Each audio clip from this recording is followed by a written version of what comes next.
여러분, 양이 아무리 잘나도 양은 양입니다.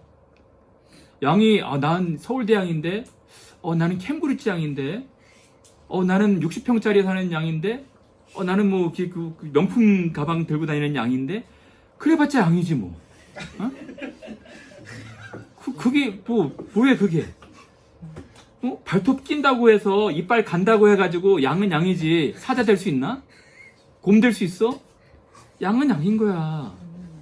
양이 정말 행복해지려면 서울대 양이 되는 것이 아니라 명품으로 치장한 양이 되는 것이 아니라 정말 행복한 양은 목자를 두는 양입니다.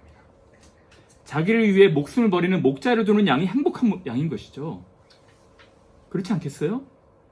근데 양이 들개처럼 들고양이처럼 목자도 없이 다니는 양은 불행한 거야. 자기를 지켜내야 되잖아. 자기를 방어해야 되잖아. 얼마나 불행해.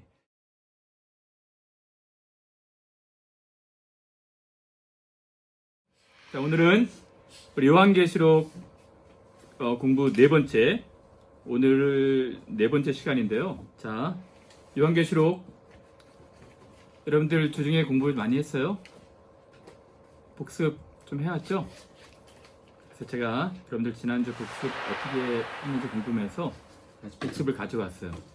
여러분들 한번 잘 얘기해 보세요. 저는 여러분들 같이 인터랙션 하는 게 되게 중요하다 생각되니까 질문도 좀 하고 궁금한 거 있으면 얘기도 하고 좀 그랬으면 좋겠어요. 자, 지난주에 6개 공부했죠? 기억나요? 종말은 언제인가? 종말 언제이죠? 우리 유정자매 잘 맞췄는데 지난주에. 네, 그 예수님이 승천하신 때부터 다시 돌아오시는 시간까지. 그렇지. 예수님께서 오셔서 예수께서 다시 돌아가실 때까지가 종말이에요. 그러니까 지금은 이 종말의 끝으로 진행되고 있고 종말의 시작은 예수님 오셔서부터예요. 그러면 초대교회와 현대교회를 비교했죠. 초대교회 사람들의 열악한 환경과 현대교회의 풍요로운 환경을 비교했는데 초대교회 사람들, 특히 읽는 자는 단수로 듣는 자들은 복수로 표현했다 그랬죠. 왜 그랬다 그랬죠? 6m짜리 해서 당시에는 성경이 없었기 때문에 한 사람이 읽고 여러 사람들이 들었던 거예요. 그리고 그거를 갖고 있지 못하고 회람한 거예요. 회람. 그렇죠? 기억나죠? 근데 오늘은 자기 성경들이 다 있다 그랬잖아. 그렇죠? 우리는 얼마든지 읽을 수 있고 얼마든지 들을 수 있고 또 1세기에 비하면 읽고 들은 대로 지킬 수 있는 환경이라고 그랬지? 여러분 빠져서는 안 돼요. 꼭 매주 오셔야 돼. 세 번째, 예수님 재림 때의 모습은 어떻게 오신다 그랬지? 중일은 이제 어떻게 오신다 그랬지? 구름 타고 오신다 그랬는데 구름 타고 오신다는 거 의미는 영광 중에 오신다고. 그러니까 구름은 왕권을 상징한다 그랬죠? 왕권과 영광. 그래서 초림 때에 초라한 모습 오지 않으시고 재림 때는 영광 가운데 오실 거야. 그렇죠? 천국은 어떤 곳일까? 특히 21장에 나오는 새하늘과 새 땅 두 가지 견해가 있다 그랬죠? 서기 형제 혹시 얘기할 수 있어요? 네, 완전히 불타서 새로운 곳으로 가거나 여기가 수정돼서 변화돼요. 그렇지. 새로운 공간이냐 아니면 만물 갱신이냐 두 가지 견해가 있는데 저는 사실은 후자 이 땅이 새로워질 것이라는 것에 대해서 보다 성경적인 근거가 많다고 그랬죠. 그리고 예수님은 하늘에서 지금 무슨 일을 하실까? 어떤 모습으로 계신가? 밤모섬에 나타난 요한에게 나타난 모습이 어떤 모습이라고 그랬죠? 대제사장의 모습이라고 그랬죠? 대제사장은 뭐 하시는 분이라고 그랬죠? 우리를 위해서 제사를 드린 뒤에 성소로 들어가셔서 중보기도를 하신다 그랬죠? 중보기도를 하신다 그랬습니다. 그리고 예수님은 우리를 위해서 기도하시는 대제사장으로 자기를 힘입어 하나님께 나아가는 자들을 위해서 항상 살아서 간구하고 계신다. 로마서 8장에는 누가 우리를 고발하리요? 누가 우리를 송사하리요? 우리를 대언하시는 분이 하나님 우편에서 계신데 그가 우리를 위해서 간구하신다. 그렇죠? 그러면 예수님은 그런 일을 하시고 우리는 무슨 일을 해야 될까? 일곱 별과 일곱 금촛대의 의미는 세상의 빛이 돼야 합니다. 그렇죠. 우리 교회는 빛을 비추는 역할을 해야 되고 말씀을 증언하는 증인 사역을 해야 한다 그랬죠. 여러분들 그런 생각하고 있어요? 여러분들만 가면은 막 어둠이 비쳐? 어둠이 막 밝아져? 여러분들만 가면 막 살만 나는, 짬만 나는 세상이 돼? 여러분들이 가는 곳에 복음이 증거가 돼요? 그렇지? 실제적인 것들을 한번 여러분들 잘 생각해 봐야 될 거야. 그래서 요한계시록의 주제, 하나님은 계획을 갖고 계시고 하나님은 그 계획을 실행하시는 분인데 그 계획은 악인들을 심판하시고 의인들을 구원하신다는 거예요. 마지막엔 악한 세력을 아예 망하게 하시고 구원을 완성하신다는 거야. 자, 그래서 오늘은 이걸 하려고 그래요. 자, 이 요한계시록의 구조는 여러분들이 항상 머리에 그림을 그려놓고 있어야지 이 요한계시록이 쉬워집니다. 그러니까 숲을 먼저 보고 나무로 들어가야 돼. 그래야지 길을 안 잃어. 그래서 여러분들이 우리가 계속 지금 나무를 보고 있는 작업을 할 텐데 큰 그림을 그려야 돼. 그렇죠? 큰 그림은 1장부터 저는 5장까지를 끊었는데 하나님이 온 인류를 향한 교회를 향한 계획을 갖고 계시고 6장부터 16장까지는 그 계획이 실행된다는 것이었죠. 의인들 구원하시고 악인들 심판하시는 것. 17장부터 22장까지는 이제 바벨론을 멸망하고 예수님께서 다시 오셔서 새 예루살렘 새롭게 하신다는 거예요. 오늘은 하나님이 온 인류를 향한 계획을 갖고 계신데 그 중에서 2장을 할 거예요. 원래 7교회는 2장, 3장 두 부분이 나오거든. 근데 오늘은 소아시아 7교회 중에 아마 제가 볼 땐 3교회만 할 수 있을 것 같아요. 그리고 다음번에는 4개 교회를 하려고 합니다. 그렇죠? 기대되죠? 형님한테 기대되지? 그러게. 자, 3개 교회를 하기 전에 제가 3가지 주제를 가지고 왔어. 첫 번째는 이건데, 여러분 로마가 1세기, 2세기, 3세기 기독교를 국가 종교로 공인하기 전까지 핍박을 자행해 왔는데 왜 그렇게 로마가 기독교를 미워했을까? 로마가 왜 그렇게 기독교를 말살 정책을 펴서라도 없애려고 했을까? 왜 그렇게 모질게 박해를 했을까?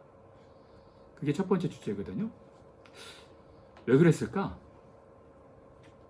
유빈이, 왜 로마가 다른 종교에 대해서는 관용 정책을 폈는데 왜 기독교만 그렇게 미워했을까? 그렇지. 너무 좋은 이야기. 또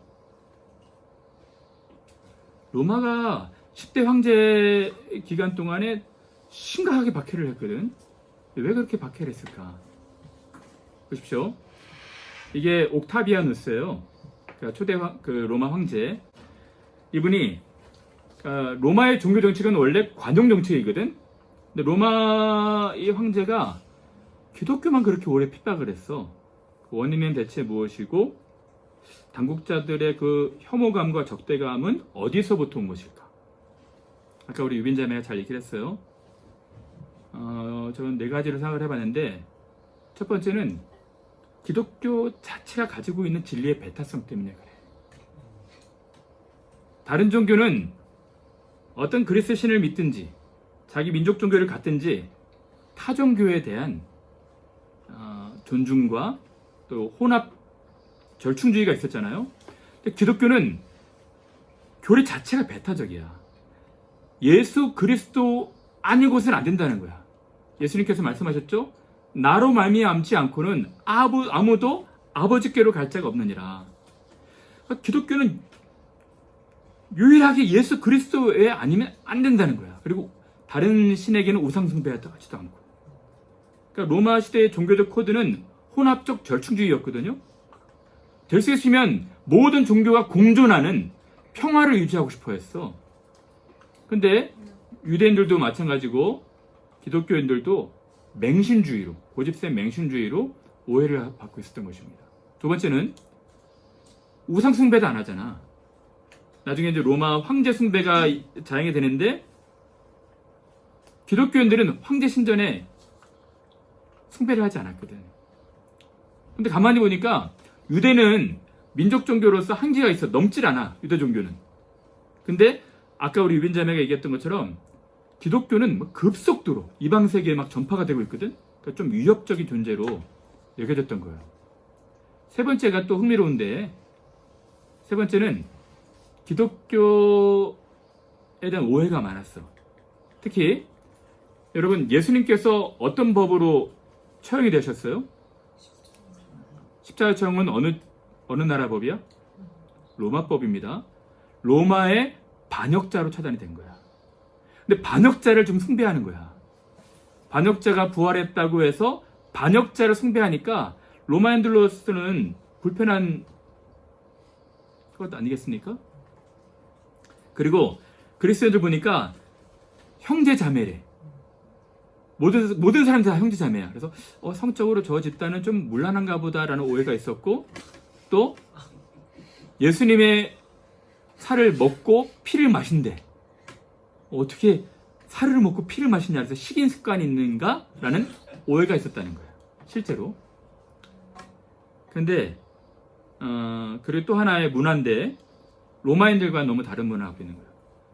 여자들은 당시에도 비하가 되었고 멸시가 되는 시대였는데 기독교인들이 여자들을 존중하는 거예요. 노예도 차별하지 않아. 심지어는 로마 원형 경기장 같은 데서 잔인한 살육 현장이 있었는데 그런 문화도 거부했습니다. 그러니까 이 사람들이 지금 이방 세계에 급속도로 전파가 되면서 문화 자체가 바뀌니까 이 로마 정부로서는 이 기독교가 좀 불편한 그런 종교가 된 것입니다. 근데 제 질문은 바로 그거예요. 여러분, 이런 몇 가지 이유 외에도 여러 가지가 있겠지. 여러 가지가 있는데 이런 이유로 그렇게 한 종교를 미워해서 250년간 말살살 정책을 펼 정도로 단지 이런 이유로 미워한다는 것이 좀 이해가 돼요? 그 외에 다른 이유가 없을까? 그래서 여러분들이 이런 핍박과 박해를 볼 때 표면적으로 봐서는 안 돼. 우리 항상 이면적, 영적으로 이 세상을 바라봐야 되는 거예요. 영적으로 이 세상을 바라보면 어떤 것이 될까요? 영적으로 제가 말씀드렸지, 이 우리가 살아가는 세상은 크게 두 나라로 분류가 되는 거예요. 한쪽 나라는 하나님 나라고, 한쪽 나라는 세상 나라인 거예요. 그 세상 나라는 처음부터 계속 역사 가운데 앞으로도 계속해서 하나님 나라를 핍박할 거예요. 그렇죠? 그래서 세상 나라는 한시라도 하나님 나라를 싫어하지 않은 때가 없었어. 나중에도 보겠지만 초대에도 중세에도 근대에도 현대에도 계속해서 세상 나라는 하나님 나라를 지금 박해하고 있는 것입니다. 우리가 감지하고 있지 못할 뿐이지. 근데 여러분, 이것도 사실은 그러니까 성경으로 봐야 돼. 성경 오늘은 여러분들이 재밌어하는 요한계시록을 한번 실제로 우리가 들어가서 볼 겁니다. 그전에는 우리가 맛만 봤잖아. 한번 샘플로 요한계시록이 어떤 것인지 한번 볼 거예요. 요한계시록 12장을 좀 볼까? 요한계시록 12장. 오늘 성경을 좀 읽을 거거든요. 우리 우정이가 요한계시록 12장 1절부터 계속해서 읽어줄래요? 하늘에 큰 이적이 보이니 해를 옷 입은 한 여자가 있는데 그 발 아래에는 달이 있고 머리에는 12별의 관을 썼더라. 자, 두 가지 이적이 보입니다. 첫 번째 이적은 해를 옷 입은 한 여자가 보이죠? 그렇죠? 근데 해를 옷 입고 있고 발 아래는 달이 있고 머리에는 12별의 면류관을 썼어. 해, 달, 별이 있는 거야. 계속. 이 여자가 아이를 베어 해산하게 되매 아파서 애를 쓰며 부르짖더라. 하늘에 또 다른 이적이 보이니 보라 한 큰 붉은 용이 있어 머리가 7이요 뿔이 10이라.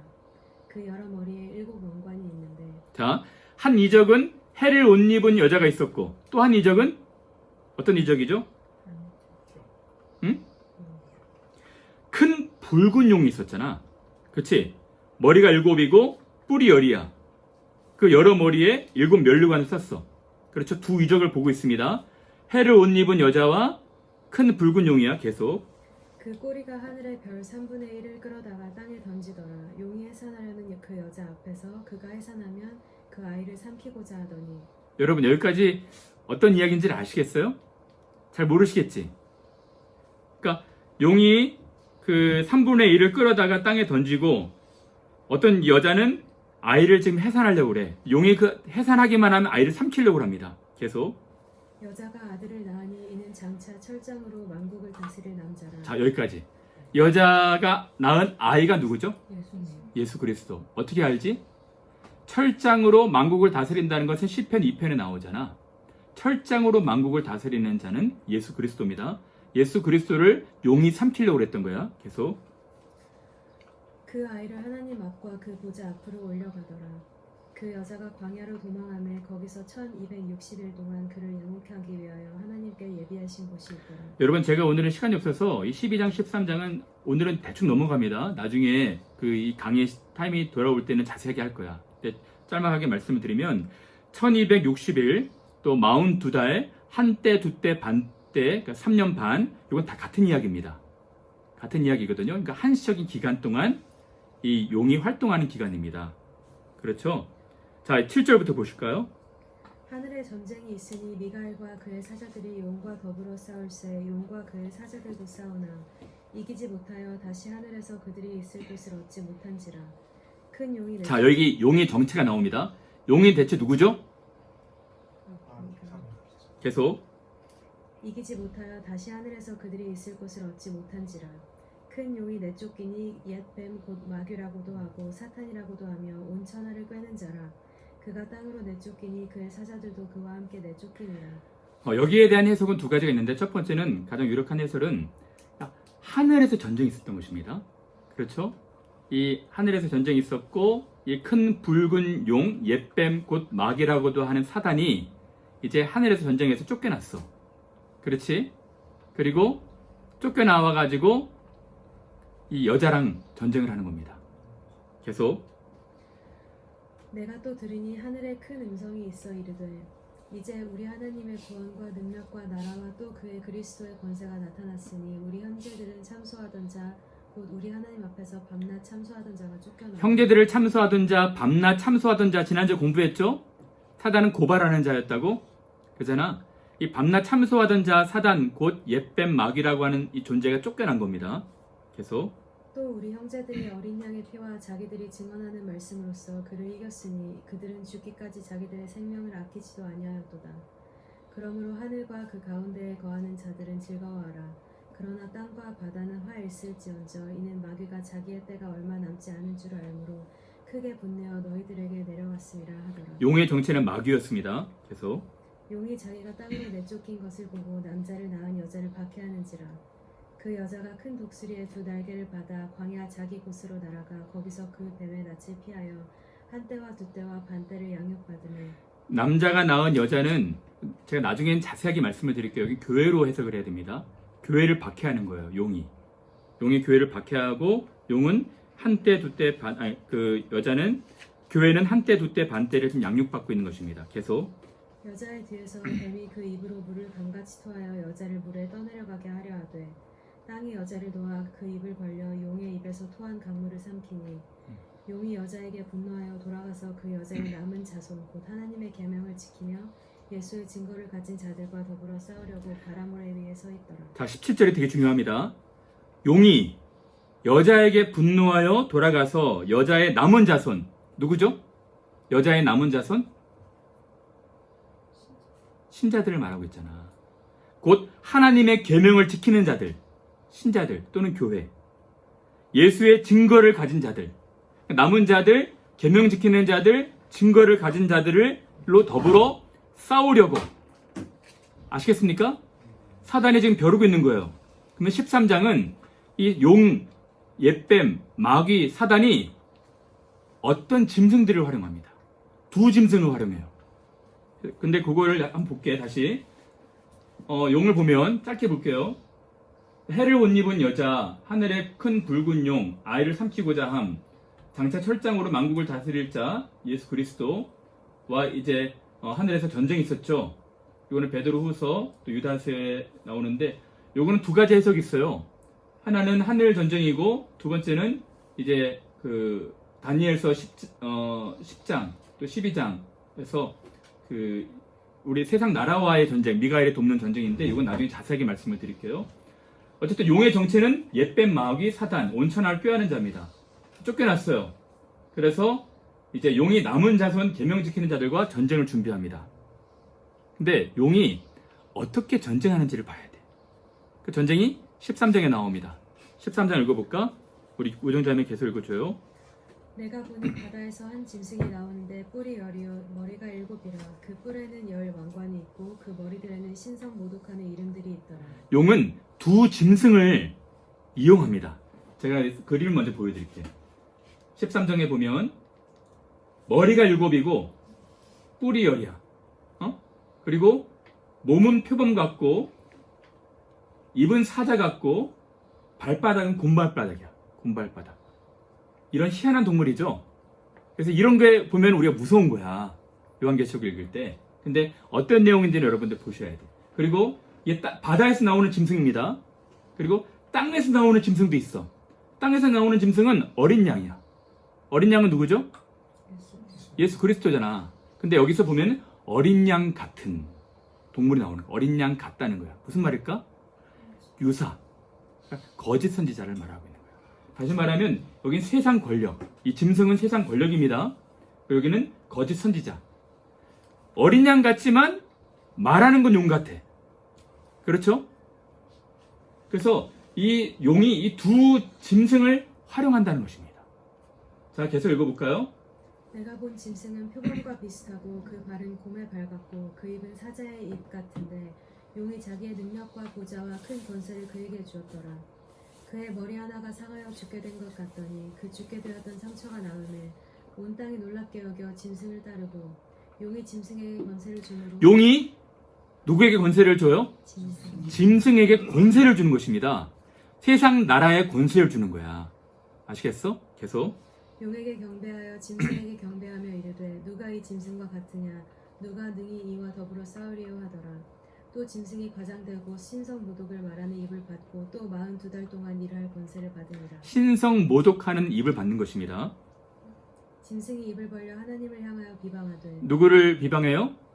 하나님. 이 누가? 짐승이. 계속. 그의 이름과 그의 장막 곧 하늘에 사는 자들을 비방하더라.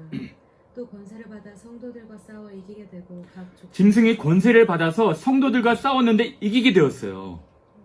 예? 계속. 각 족속과 백성과 방언과 나라를 다스리는 권세를 받으니 죽임을 당한 어린 양의 생명책에 창세 이후로 이름이 기록되지 못하고 이 땅에 사는 자들은 다 그 짐승에게 경배하리라. 알겠습니까? 이 땅에 사는 자들은 다 짐승을 경배하고 있는 거예요. 짐승을. 나중에 보겠지만 이것이 당대인 로마였지. 계속. 누구든지 귀가 있거든 들을지어다. 사로잡힐 자는 사로잡혀 갈 것이요 칼에 죽을 자는 마땅히 칼에 죽을 것이니 성도들의 인내와 믿음이 여기 있느니라. 자, 여기까지. 보십시오. 이 땅에 바다에서 올라온 짐승 머리가 7이고 10뿔 있고 여러분 잘 보십시오. 머리가 7이라는 것. 10뿔, 11관, 신성 모독한 이름들이 가득했어요.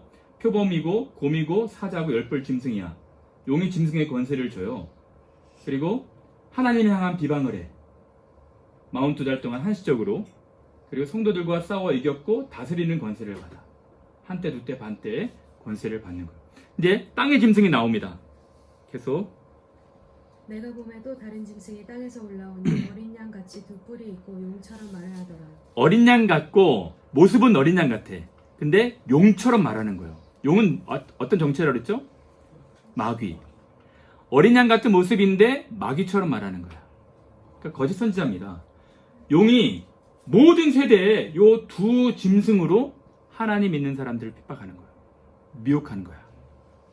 자, 그래서 나중에 보면 이때 666이 나오는 거야. 보시면 그 15절부터 읽어줄래요? 마지막까지.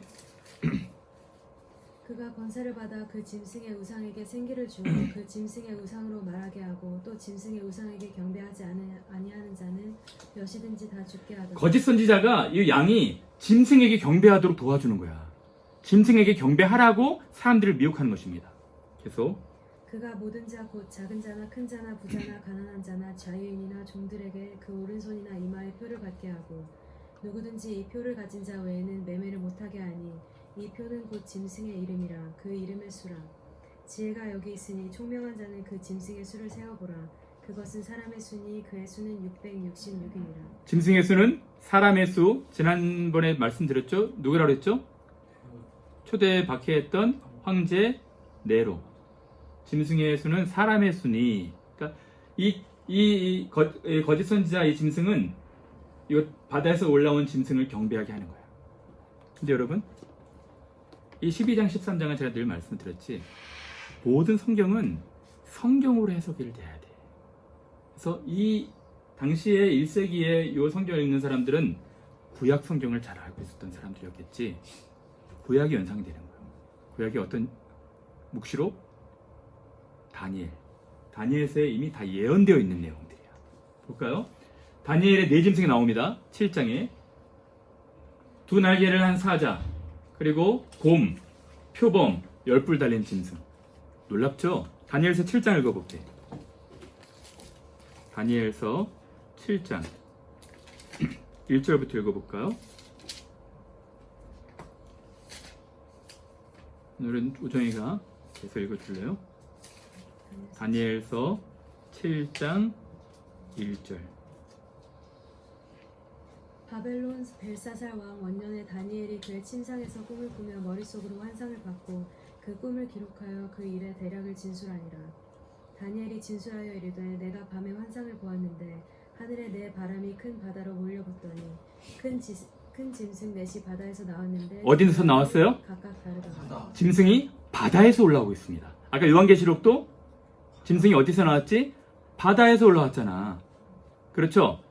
근데 요한계시록 13장의 짐승과 이 다니엘서의 7장의 짐승이 다른 점은 뭐냐면 여긴 각각의 짐승인데 요한계시록 13장의 짐승은 다 합친 거야.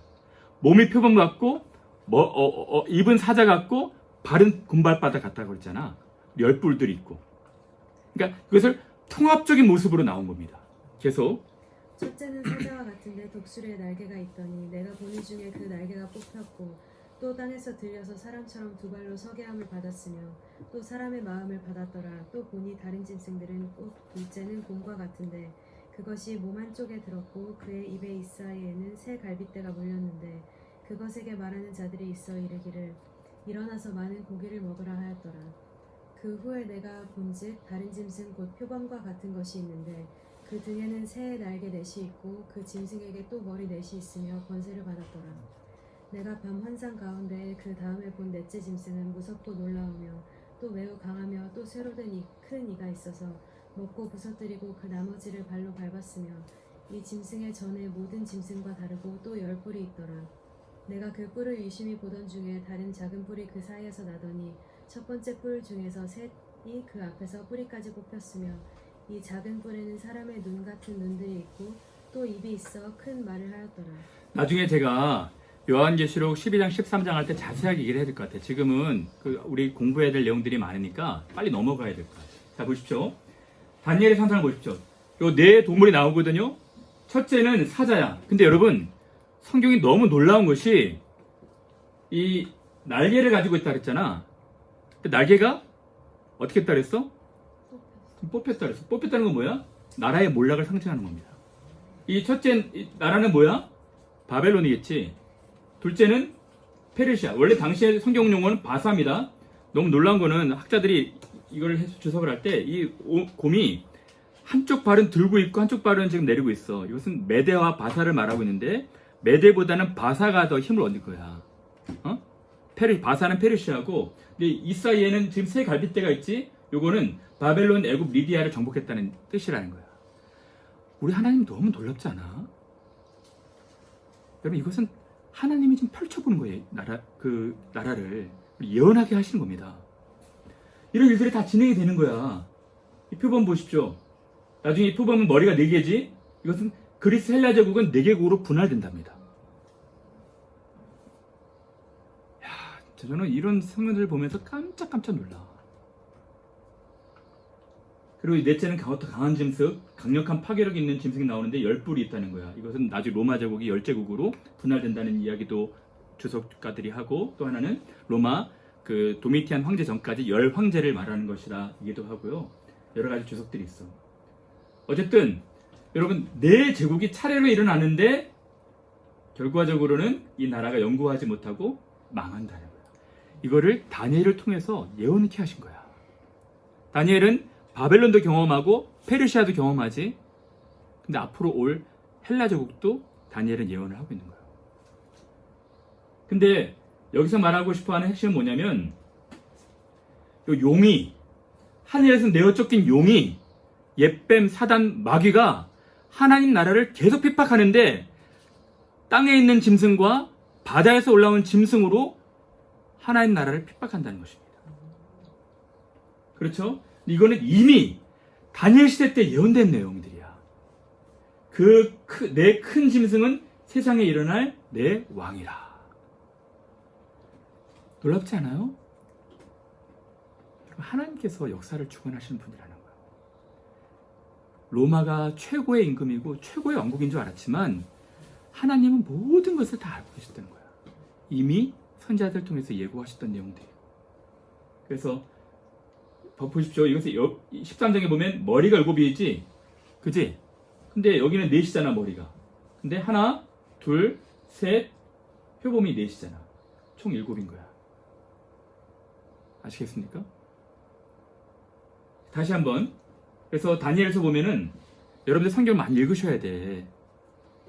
여러분 맨날 드라마나 그 영화 같은 것만 보지 말고 성경을 읽으셔야 돼. 성경을. 그래야지 여러분들이 과거와 현재와 미래 하나님께서 어떻게 역사하고 계시는지를 알게 되고, 우리가 하나님 나라의 백성으로 하나님 나라에서 어떻게 살아야 되는지 준비를 할 수가 있거든. 보면 다니엘서 2장에 보면 이것은 느부갓네살 왕을 통해서 하나님께서 환상을 보여주셨습니다. 머리는 금, 가슴은 은, 배와 넓적다리는 동, 그리고 철과 진흙이죠. 이거는 근데 큰 돌이 와가지고 이 신상을 다 파괴하고 부서뜨리잖아. 바벨론과 페르시아와 그리스, 헬라, 로마가 멸망한다는 거야. 근데 여기서 이제 그 다니엘서 7장에는 직접 똑같은 비슷한 내용인데 하나님께서 다니엘에게 보여주셨어. 이제 동물들로, 네 짐승으로. 여기는 사자, 곰, 표범, 10뿔 달린 짐승으로. 그래서 두 개의 를 반복해주면서 이 일이 확실하다는 것입니다. 앞으로 일어날 일들을 예고하신 거야. 보십시오. 여기 바벨론 제국이거든. 페르시아가 어마어마하게 큰 나라지. 페르시아가 굉장히 많은 것을 정복을 했어요. 페르시아는 강력한 나라였습니다. 제국이었어. 근데 여기보다 더 큰 나라, 이제 그리스, 헬라, 로마가 들어오는 거야. 로마가 들어와서 보십시오. 어마어마한 철권 통치를 하잖아. 근데 이런 것이 하나님이 다 예고하신 거야. 근데 사단, 쫓겨난 이 사단이 요 나라들과 거짓 선지자들을 통해서 하나님의 성도들, 계명을 지키는 자들, 여자의 후손들, 성도들을 핍박하는 거예요. 이것들을 보여주고 계신 거야. 다니엘서 10장 20절에는 다니엘이 바사군 또는 후에는 헬라군이 이를 것이라 라고 얘기하고 있어요. 근데 헬라 다음에 로마가 들어오게 된 것이죠. 사랑하는 여러분, 그래서 제가 첫 번째 여러분들한테 그 질문을 던졌어. 왜 세상은, 왜 로마는 왜 그렇게 기독교를 핍박하고 박해했을까? 표면적으로 봤을 때에는 로마가 교회를 싫어하고 미워했을 것 같지만 이면적으로 악한 세력들이 하나님의 나라를 지금 대적하고 있는 것입니다. 그렇죠? 여러분들이 이 영적으로 이런 영적인 전쟁, 스피리추얼 배틀들을 보셔야 돼. 그렇죠? 이러한 내용들이 1세기 신자들한테는 굉장히 위로가 되었을 거야. 왜?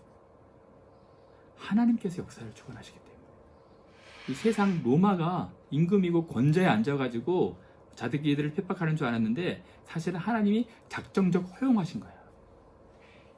그렇죠? 이기는 자들에게는 큰 상급을 주실 것이고.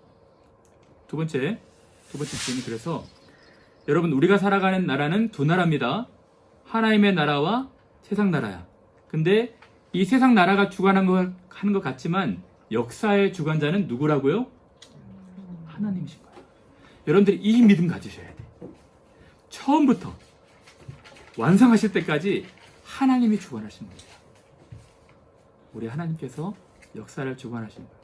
제가 그래서 우리 교회 교인들은 이 그림은 너무 잘할 거야. 그죠? 한 100번 봤지 이 그림? 이 그림 외우죠? 그러니까 제가 인류를 네 토막으로 나눈다 그랬잖아. 네 막으로 구성하는데 하나님께서 그의 나라를 시작하셨고 근데 그의 나라가 망가져 버렸지. 하나님께서 시작하신 나라를 위탁 통치하셨어. 누구에게? 아담에게. 아담을 왕으로 유임하셔서 위탁 통치, 너는 땅을 정복하고 다스리고 땅에 충만하라 라고 말씀하셨는데 아담이 어떻게 됐어요? 반역을 일으킨 거지 하나님처럼 대리한 것이잖아. 그래서 그 나라에서 쫓겨났어요. 이 아담이 망가뜨린 나라 하나님께서 포기하지 않으시고 다시 회복하신다는 거야. 누구를 통해서? 참된 평화의 왕으로 오시는 예수 그리스도. 예수 그리스도를 통해서 회복하신다는 것이고 예수 그리스도를 통해서 완성하게 가신다는 것이 성경의 스토리입니다. 그러면 여러분 성경을 보실 때 제가 늘 말씀을 드리지만 하나님의 나라 관점에서 보지 않으시면 다른 이상한 길로 가는 거야, 여러분들이.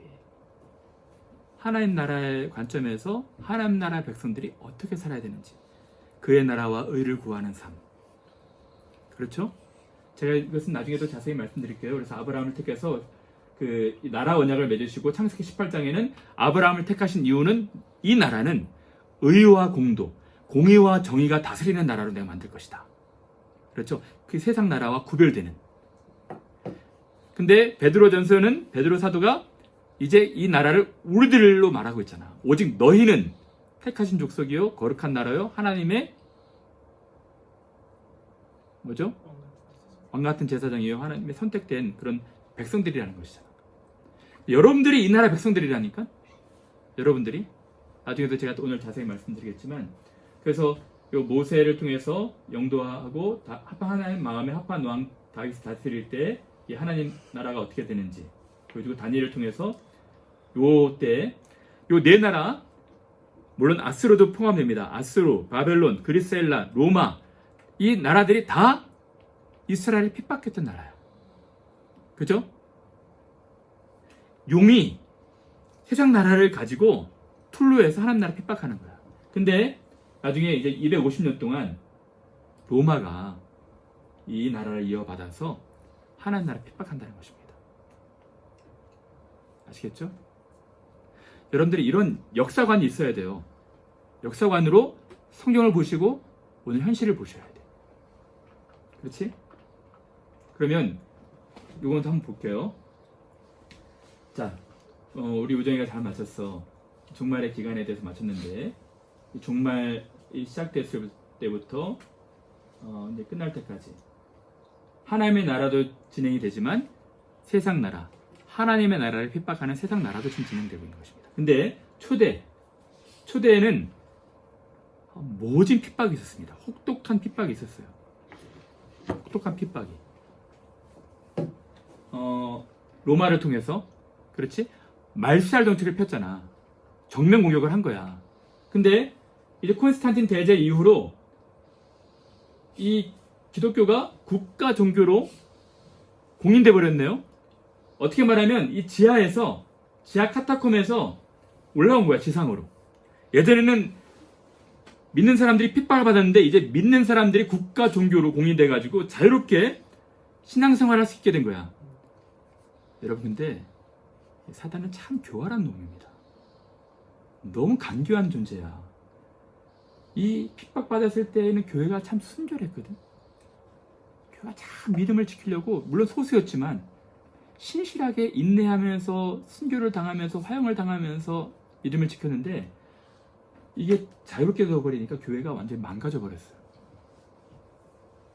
신앙의 자유를 얻으면 다 좋아질 줄 알았는데 이 중세 때 이 천년도를 기독교 암흑기라고 그러잖아.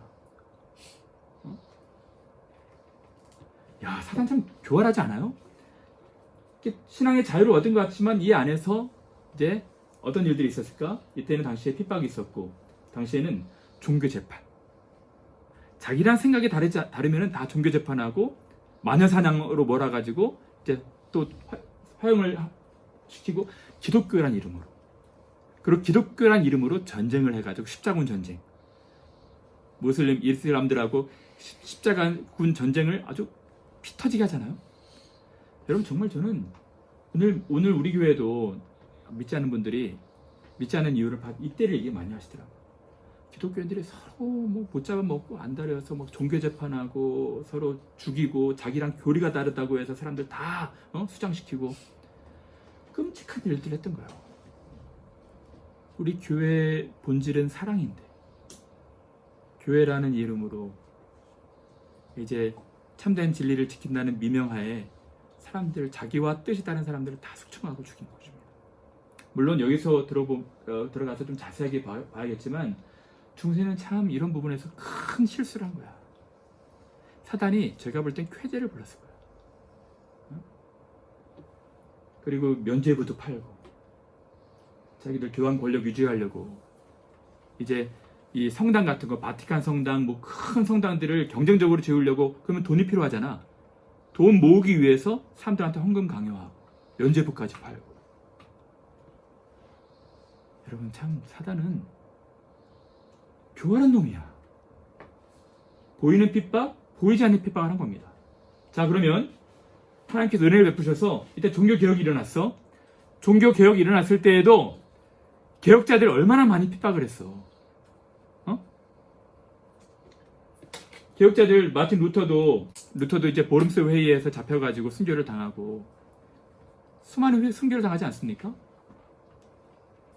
그리고 나서 종교개혁이 일어난 뒤에 이제 또 다른 사단의 그 기가 막힌 미혹이 있습니다. 뭔지 아세요? 르네상스가 들어와가지고, 사실 그 르네상스는 여기 그리스의 다시 부활인 거잖아. 문예부흥. 그래서 여기서 이 인본주의가 시작된 겁니다. 그래서 이제 우리가 중세의 감옥에서 벗어나자.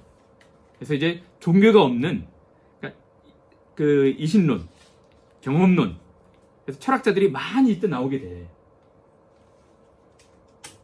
여러분, 제가 그럼 질문할게요, 이제부터는. 그러면 여기서부터 이제 뭐 17세기 이후부터 18세기, 19세기는 뭐 여러 가지 또 자유주의가 있었는데, 그럼 오늘날 이 시대에는 사단이 그냥 팔짱 끼고 뒷짐지고 앉아 있을까?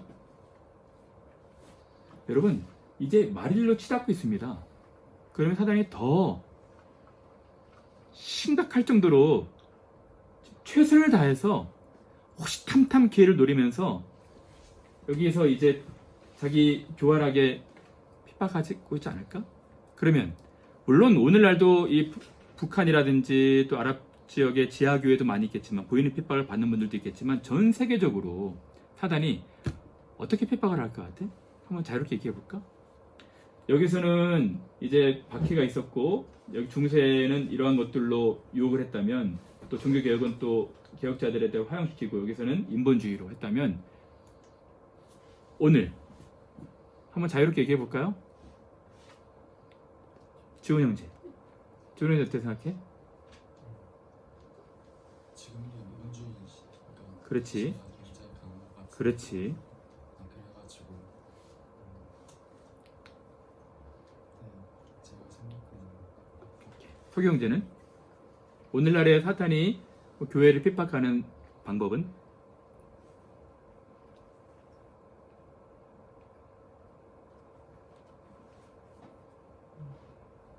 저는 개인에게 되게 꿈을 가지라고, 오케이. 그 꿈을 자아실현을 통해서 이뤄나가는 과정을 되게 중요한 가치로 보편적으로 받아들이고 있어요. 오케이. 충일 형제는? 문화인 것 같아요. 문화. 마침내 사탄은 대중문화를 선택했다. 오케이. 그런 거죠. 그래서 어떤 문화? 우리가 보는 거, 영화나 음. 드라마, 오케이. 음악, 듣는 오케이. 음악. 오케이. 그럼 여러분들은 어떻게 해야 될 것 같아? 이 사탄과 영적 전쟁을 치러야 되는데 우리가 문화를 떠나서 할 수 없잖아. 그럼 여러분들이 어떠한 태도를 가지고 있어야 되는 거야?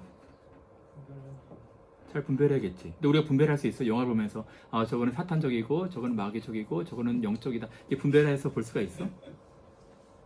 어렵겠지? 그럼 우리가 아미슈 같은 사람들 같이 뭐 어디 딴 데 굴락을 이루어가지고 세상을 떠나 살아야 될까? 세상 가운데 살고 있잖아. 또 어떤 툴로 사단이 우리를 유혹하고 있을까? 정민 형제? 저도 미디어. 미디어의 음. 이제 유혹이 특히 우리 나이 때 사람들이 이제 그런 거에 유혹에 잘 그렇지. 그렇지. 그리고 또 이제 고등학교 학생들 음. 그런 사람들이 이제 불교에 예수님께서도 평가하실 때 악하고 음란한 세대라고 그랬거든. 여러분 예수님 당대도 그랬고 오늘날도 이 음란한 한 코드, 음란 코드, 성코드 모든 미디어에 다 들어가 있어 솔직히. 광고에 성코드를 활용하지 않으면 될까? 뭐 커피 광고인데 성적인 어떤 모델들, 여자 모델들로 이렇게 어필하잖아. 근데 오늘날 크리스찬들은 어떨까? 난 크리스찬들은 지피지기면 백전백승이거든. 저걸 알아야 돼 우리가. 전혀 모르니까 백전백패하고 있어. 솔직히 말할까요? 저는 솔직히 이 음란 코드, 행음 코드가 교회 안에 좀 깊이 침투해 들어와 있다고 생각이 들어. 교회에서는 간음하지 말아라, 행음하지 말라 했는데 오늘날 젊은 세대를 봐. 다 열려 있잖아 지금. 더 중요한 건 크리스찬인들인데 하나님 나라 백성들인데 똑같아. 여러분 지금 우린 되게 어려운 시대를 살아가고 있습니다. 그렇지 않으면 바보가 되는 시대를 살아가고 있어. 알게 모르게 지금 사단이 깊이 침투해 들어와 있다니까요. 그러면 이 얘기하면은 제가 캐캐북은 고조선 사람이 되는 거야 지금. 아 목사님 세상을 몰라서 그래. 우리 직장 문화를 몰라서 그래. 내가 볼 때는 진짜 어려운 시대 같아. 제가 조중에 설교를 하게 되면 하나님 나라 백성들은 다르게 살아야 됩니다. 목사님 우리 시대가 어떤 줄 아세요? 너무 좀 적절한 사람들이 지금 귀가 가려워서 적절한 메시지를 찾고 있어. 저는 그렇게 생각하지 않습니다. 어떻게 얘기해봐요. 적절한 메시지를 찾는 건 틀렸다고 생각합니다. 오케이 맞아 목사님 거기에 맞추실 이유가 없었다고 생각합니다. 맞아. 아니 사실 뭐 나는 사실 우리 교회가 강단이 그래야 한다고 봐요. 강단이 교인들 수준으로 내려가는 것이 아니라 교인들을 성경이 요구하는 수준으로 끌고 와야 돼. 근데 지금 우리 교인들이 다 일주일 동안 내내 바쁘니까 위로가 필요하다. 좀 위로해줘야 된다. 라고 해서 교회가 지금 만담단체야 만담단체. 하나님 나라 백성으로 살지 못하면 강하게 신랄하게 우리가 수치심이 드러날 정도로 회개해야지. 그러나 거기서부터 하늘로부터 또 위로를 받고 애통하는 자에게는 복이 있으니 하늘로부터 오는 위로를 받는 거야. 근데 우리는 그냥 거짓 기만, 거짓 웃음, 깔깔깔깔 웃고 마는 거야. 그리고 이런 뭐 교회에서 이런 만족을 누리지 못하니까 문화로 들어가고. 여러분 심각합니다. 그래서 여러분 제가 볼 때는 오늘날 이 시대는 물질주의야. 세속주의, 물질주의, 다원주의, 혼합주의. 여러분 저는 물질주의가 교회를 심각하게 지금 망가뜨렸다고 봐요. 사단은 이 물질로 만몬주의, 만모니즘, 물질 숭배 사상. 당시에 황제 숭배를 했다면 오늘 물질 숭배야. 교회 교인들도 다 물질이야. 돈, 성공, 출세. 세상 사람들하고 똑같아요.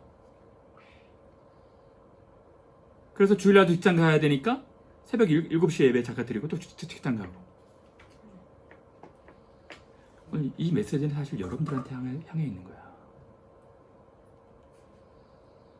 남들 얘기처럼 듣지 말고.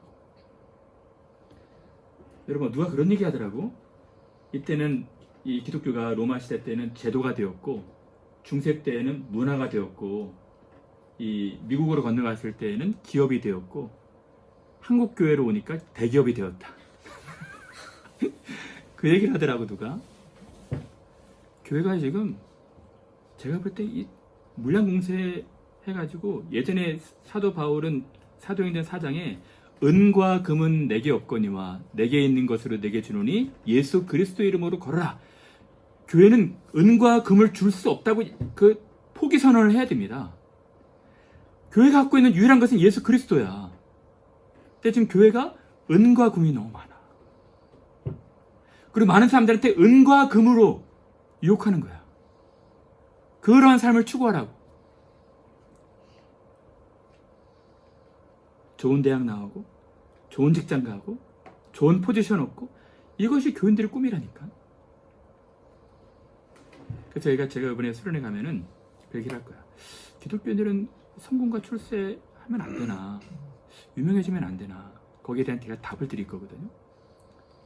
수련회 아직 결정 안 하신 분들은 꼭 오시길 바랍니다. 여러분들이 이 늪에서 벗어나야 돼. 사단은 목사들에게도, 여러분 목사들이 돈 얼마나 좋아하는지 아세요? 빨리 포기해야 돼. 빨리 버려야 돼. 그래서 제가 볼 때는 기가 막히게 지금 백전백승하고 있다고 봐요.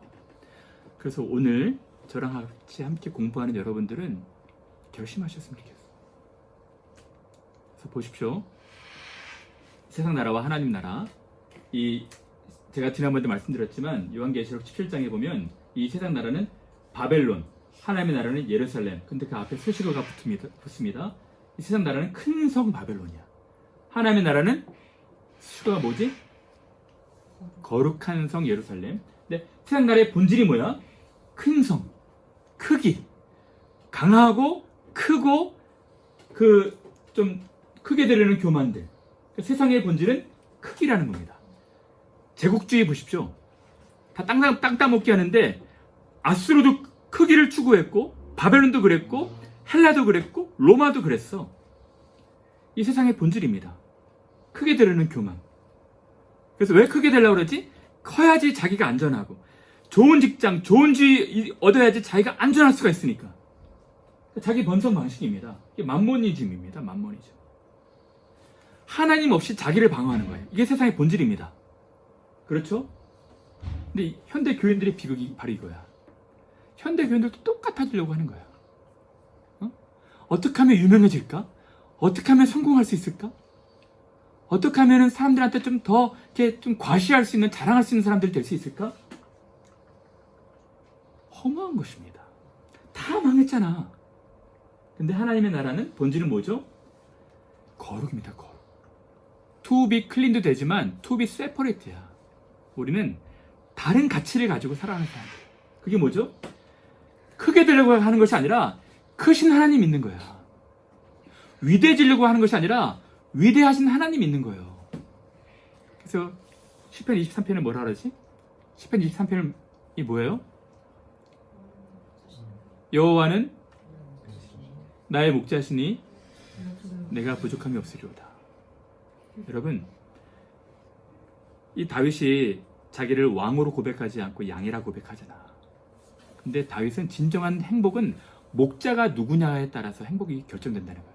여러분, 양이 아무리 잘나도 양은 양입니다. 양이 난 서울대 양인데, 나는 캠브리지 양인데, 나는 60평짜리에 사는 양인데, 나는 뭐 그 명품 가방 들고 다니는 양인데, 그래봤자 양이지 뭐. 어? 그게 뭐야 그게? 발톱 낀다고 해서 이빨 간다고 해가지고 양은 양이지 사자 될 수 있나? 곰 될 수 있어? 양은 양인 거야.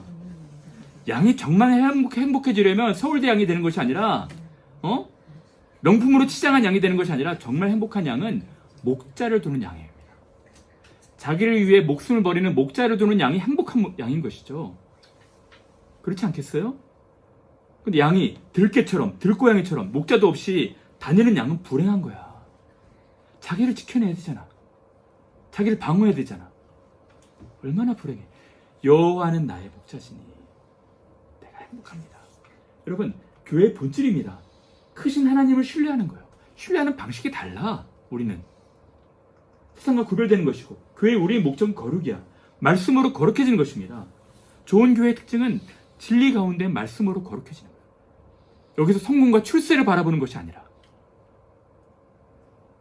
여러분들 중에 진짜 좋은 대학 나오신 분들, 좋은 대학 다니는 분들, 석박사 하시는 분들, 여러분들한테 하나님께서 더 큰 책임을 주셨다 생각을 해.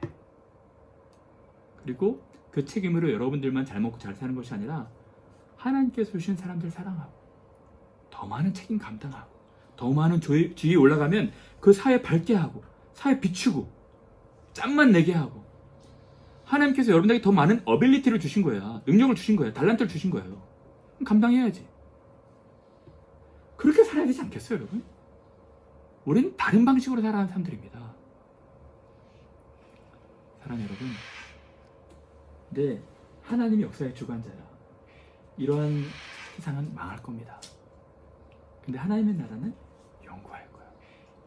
그래서 오늘 요한계시록에 바로 이걸 얘기하고 주고 있어. 그 5장까지는 하나님께서 계획을 갖고 계시다는 거야. 로마 시대 때도 계획을 갖고 계셨고, 그 이전 아스로 바벨론 헬라 시대 때도 계획을 갖고 계셨고, 중세 때도 오늘 현대에도 하나님이 역사의 주관자로 계획을 갖고 계시다는 거야. 악한 세력은 지금 득세하는 것 같고 승승가도를 달리는 것 같지만 거기까지라는 거야. 하나님께서 나중에 심판하신다는 겁니다. 그러나 하나님의 사람들은 창세전부터 예배된 나라를 상속해서 영원한 왕노릇을 할 것입니다. 여러분들 하나님 나라 백성으로서 그런 꿈을 가졌으면 좋겠어. 그런 포부를 가졌으면 좋겠어. 그게 신앙생활인 거예요. 아시겠어요? 그런 역사에 주관하시는 하나님 믿으시고 신앙생활 하시는 여러분들 되시길 바랍니다.